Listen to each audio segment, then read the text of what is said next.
Shalom, shalom, bien-aimés, que le Seigneur nous bénisse. Bien-aimés, nous voulons parler de cette notion qui est récurrente dans les églises, à savoir la bénédiction.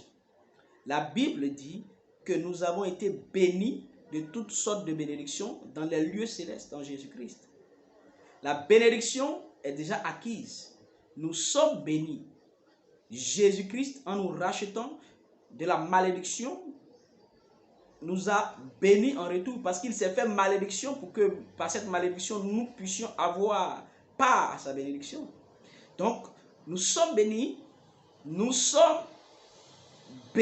le Seigneur. La bénédiction est en nous. Nous marchons dans la bénédiction. Maintenant, que devons-nous faire pour vivre la bénédiction? Voilà la question qui mérite d'être posée.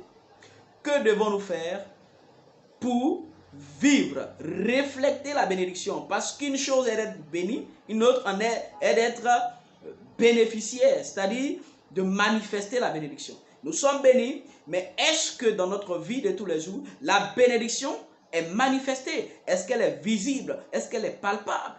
C'est là la question. Vous savez, nous pouvons, par analogie, considérer la bénédiction comme une loi. Une loi qui a été votée en assemblée. Maintenant, la loi, pour être exécutée, pour que cette loi entre en vigueur, il faut qu'il y ait un décret d'application de la loi. Et ce décret-là doit être signé par le ministre, par le président de la République, par le président de la République et non le ministre, par le président de la République. Donc, qui va signer un décret d'application pour que la loi qui a été votée puisse entrer en vigueur. Et que les citoyens puissent en bénéficier des avantages et des obligations aussi qui sont rattachées à la loi. Bien-aimés, c'est la même chose. Nous sommes bénis, mais pour vivre la bénédiction, pour que la bénédiction se manifeste dans notre vie, il appartient à chacun d'entre nous, en tant que le président de la vie, de signer un décret d'application. Pour que la bénédiction puisse se manifester, il nous appartient, de par nos paroles, de par notre engagement pour les intérêts du royaume, de mettre en exécution la bénédiction, de manifester la bénédiction. Sinon, la bénédiction est là. La loi a été déjà votée. Elle attend un décret d'application pour entrer en vigueur. Et ce décret d'application, en ce qui concerne la bénédiction, c'est notre engagement pour les intérêts du royaume. Voilà pourquoi Matthieu 6, 33 dit ceci. Recherchez premièrement le royaume des cieux et sa justice. Et les autres choses vous seront données par-dessus. Est-ce que vous comprenez ça? Donc ces autres choses-là sont dans la bénédiction. Mais pour que ces choses-là nous soient communiquées, que nous bénéficions de ces choses, il nous faut quoi? Nous engager pour le royaume.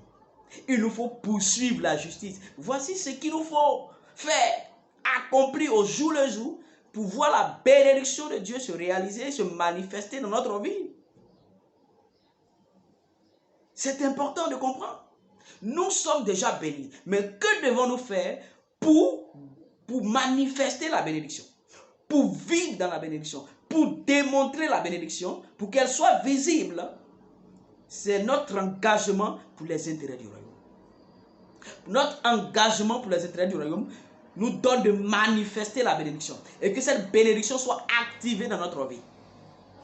Que le Seigneur nous bénisse. Et nous donne d'être dévoués pour la cause du royaume. Nous donne de pouvoir encore défendre les valeurs du royaume. Parler de Jésus-Christ afin que notre étoile brille. Que le Seigneur nous bénisse. Shalom.